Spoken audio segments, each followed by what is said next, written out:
Wow. God is just moving powerfully.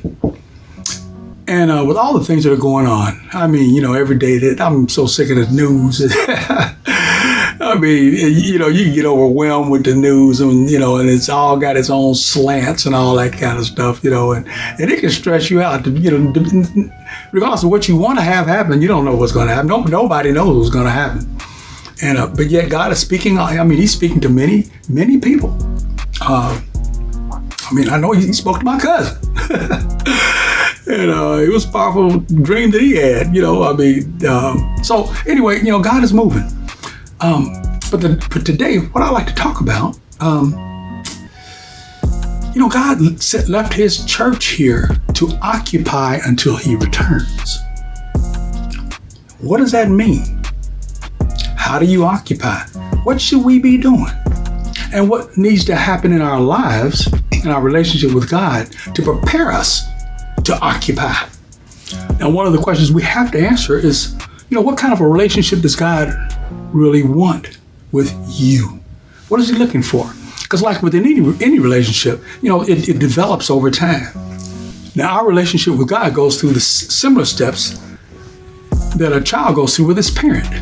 Because everything's based on the foundation of family. God, and our relationship with God the Father is modeled, should be modeled by the family. So in the first stage, it's discipleship. As soon as you're born again and kind of know who God is, then you just can't get enough of Him. You know what I'm saying? And in that stage, you're trying to learn everything you can about God. You're into the Word. You're running to church every day. You're going to Bible studies. In that stage, we begin to realize that we've been made in God's own image. In the same way, like I say, the same way a family does. I remember my son. I never forget. He was about 6 or 7 years old. And he came up to me one day. He said, "Dad, every time you go past a guy, you go." He was watching me like a hawk. and then another time, maybe about a year later or something, he came up to me. He says, "Dad, a man's face is always kind of dirty." But hey, and pay attention to this. Know this. Your kids are watching you. So watch what you're saying and how you acting and all that, because they're learning what it means to be them out of you. Especially mom, you're modeling it out for your daughters, and dads, you're modeling out for your sons. And that's how you find out. That's how we grow up. That's why the destruction of the family is such a devastating thing.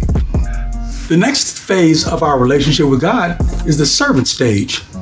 And, you begin to recognize how awesome God is. And, we want to serve Him with all we have. And, and we don't want to make a move unless we check with God. God, is okay if I drink this water?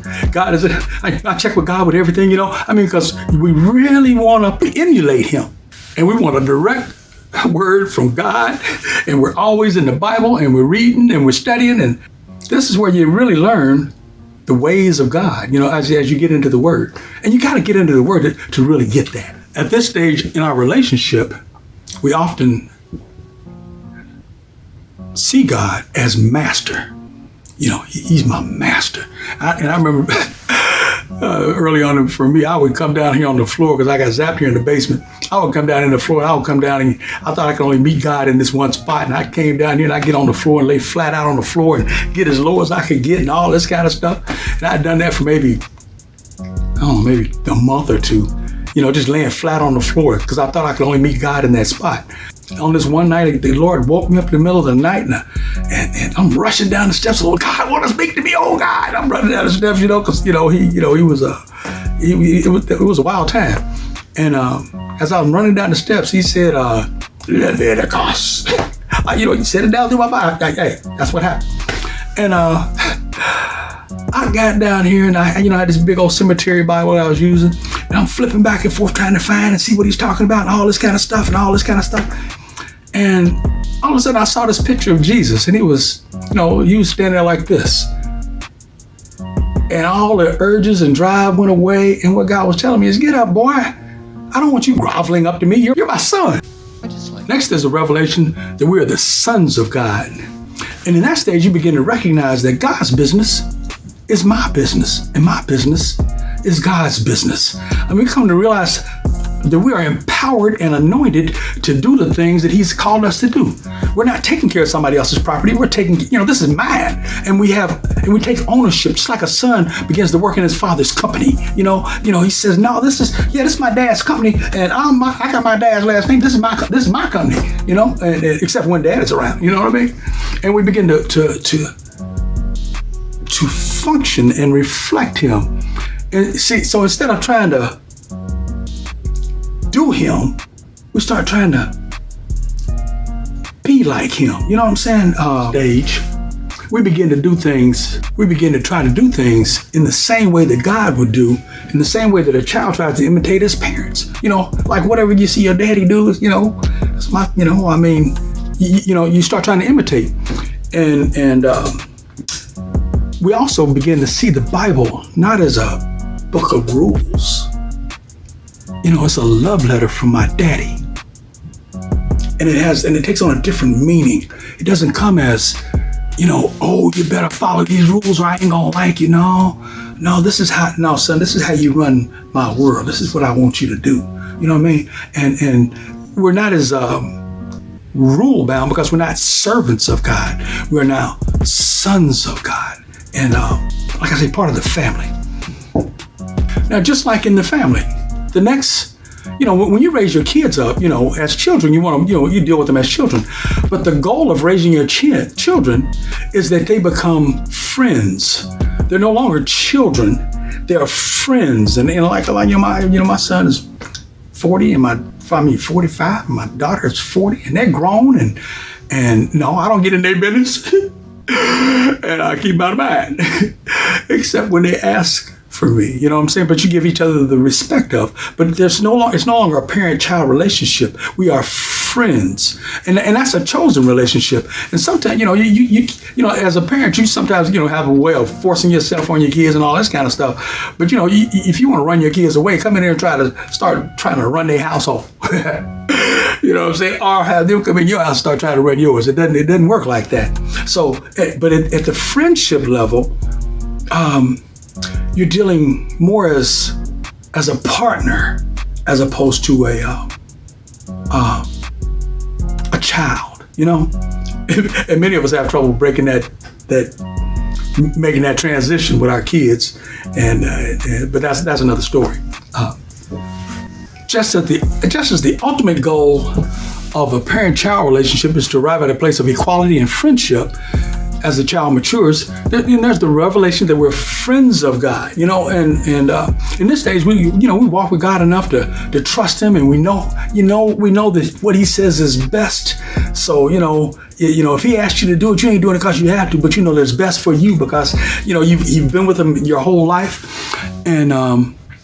and therefore, and because of that, we begin to, we read God's word with a whole different meaning. We're not reading it to memorize it. We're reading it because it's better for us, and we're looking for ways to live our life. And what authority do we have? And what, how does He function? How did Jesus function when He was here? What was His relationships and all that?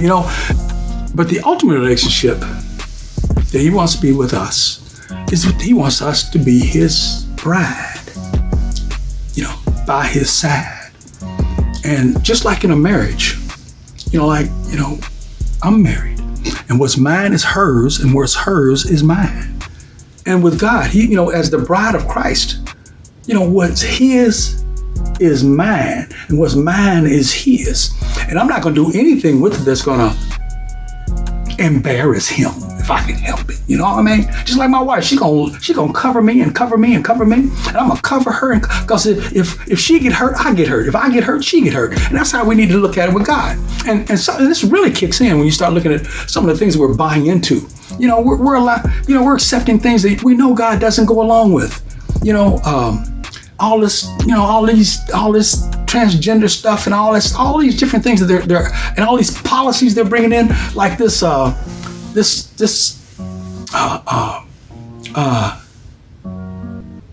like the new Green Deal, dealing as if the world was not made adequately for me. And, they got all kinds of things that are going on that we in the church are trying to tolerate. But you don't have you can't be choosing the world and expect to be in a good relationship with your husband, man. It ain't going to work. That'd be like my wife being trying to hook up with somebody else and be better friends with them than they are with me, or vice versa. It doesn't work like that.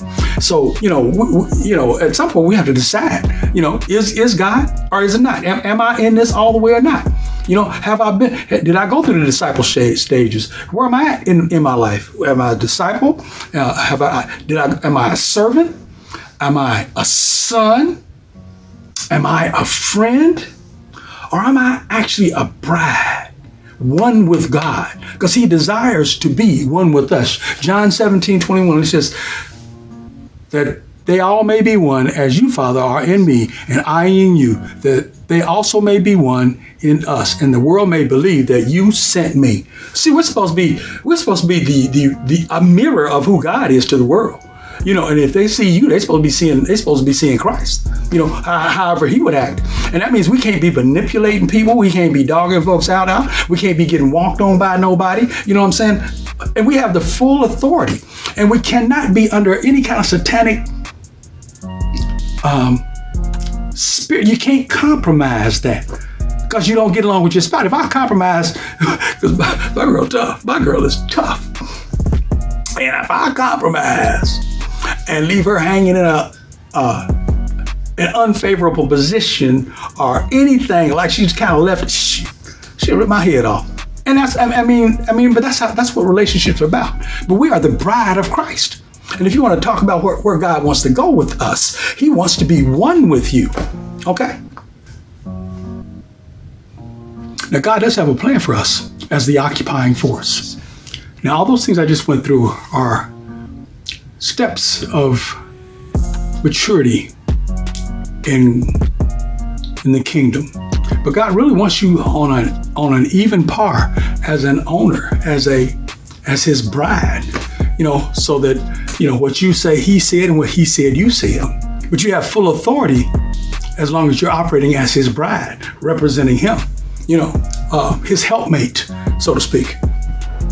But you can't take off and do things he ain't gonna help you with. That's why we can't accept just any old thing.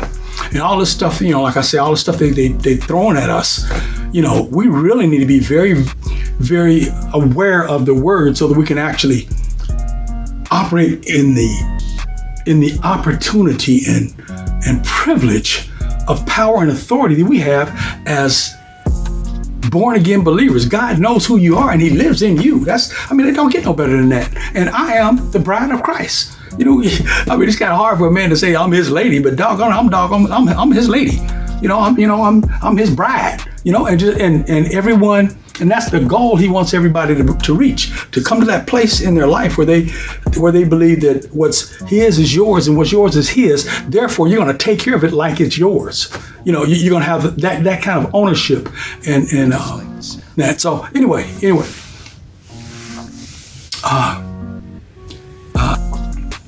He said, verse 12, he said, a man of noble birth went to a distant country to have himself appointed king and then to return.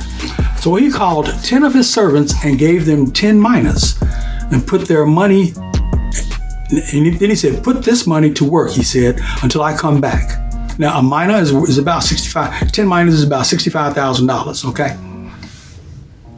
And notice what he said. He says, and put this to work until I come back. In other words, he's giving you gifts and abilities and all that kind of thing. And he says, I want you to occupy. Occupy means have influence. Businesses, influence the culture.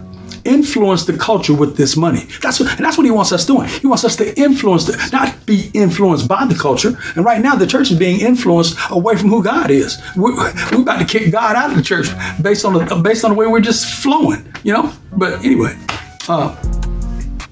verse 14. But his subjects hated him and sent a delegation after him to say, we don't want this man to be our king. He was made a king, however, and returned home.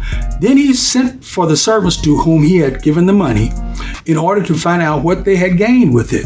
Now this is talking about Jesus, and he left, and he left us in Matthew. All power and authority has been given unto him, and so he gives it to us. All of that. The whole Matthew thing.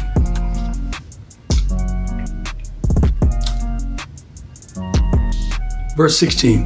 The first one came and said, "Sir, your mina has earned 10 more." In other words, you done doubled his money.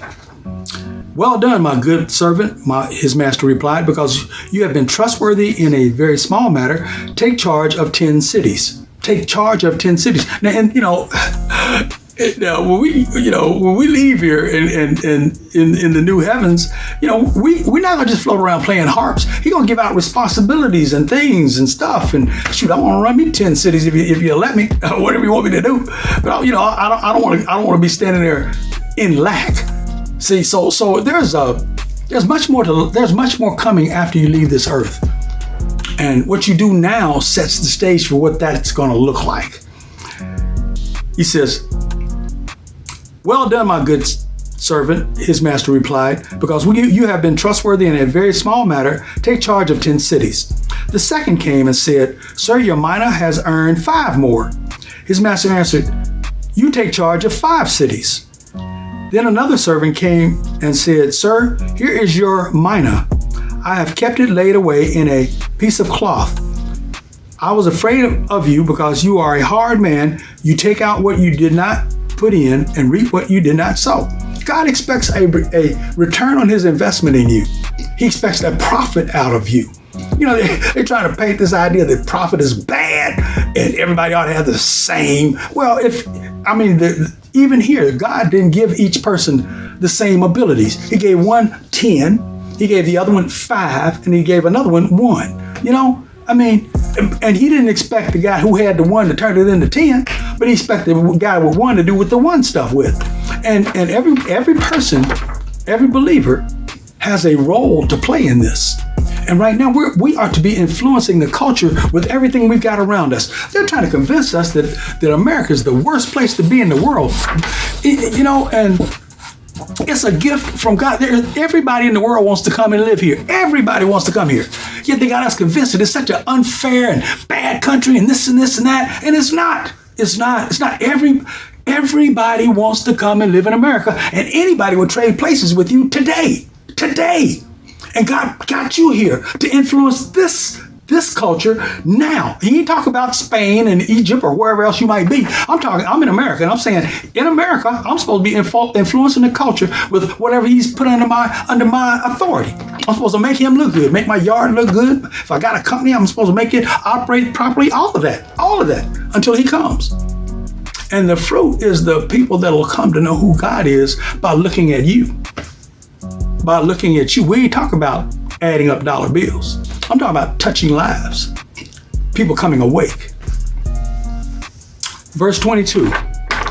His master replied, "I will judge you by your own words, you wicked servant.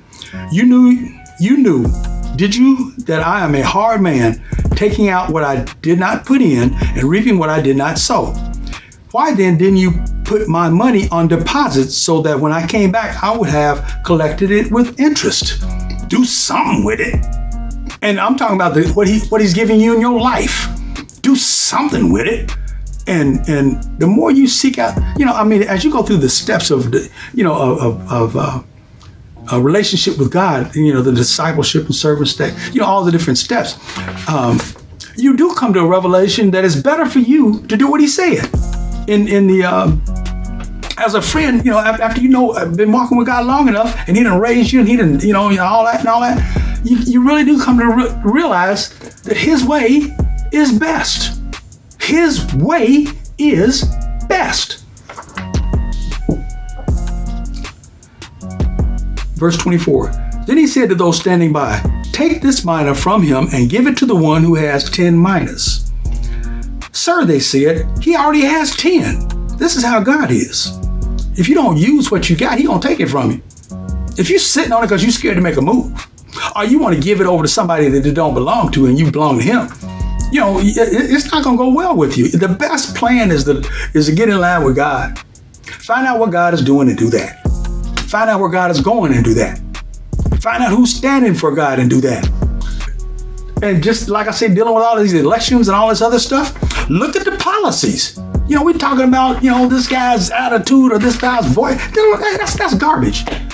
Look at what they stand for. Look at where they want to take you. And do they want to take you where God is? Don't choose. I just like the sound. To choose away from God is a mistake. Is a mistake. And God's way is best. He says, verse 26, he replied, I tell you that everyone who has, more will be given. That's because they out there kicking down and running. You know what I'm saying? Get out there and start kicking down and running for the kingdom. You know what I'm saying? And don't let nobody tell you that there's something more important than that. And it ain't got nothing to do with this race or this and this other kind of stuff. And everything you got is a gift of God. So if you're here or whatever country you're in, wherever you happen to be, if God put you there, that is a gift from God. And you're supposed to make the best of what you got. And don't be complaining about it. Like I said, but if you're in America right now, shit. It's the best. As far as I'm concerned, a bunch of Americans going and trying to live nowhere else. I remember in this last election, a whole bunch of people, folks, they didn't like the president, so they was going to move out the country, move to Canada and all that stuff. Nobody went anywhere. So what about that?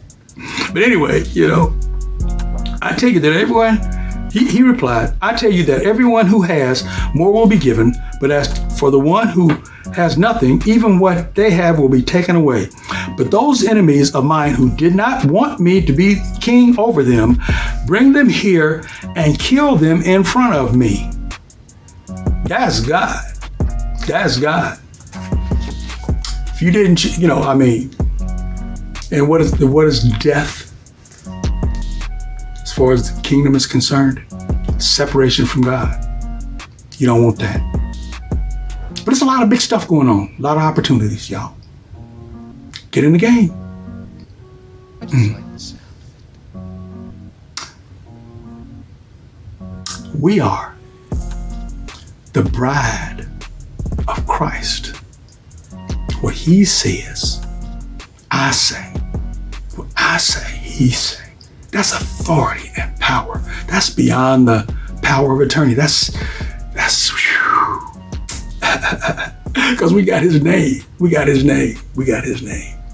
In Jesus' name, amen.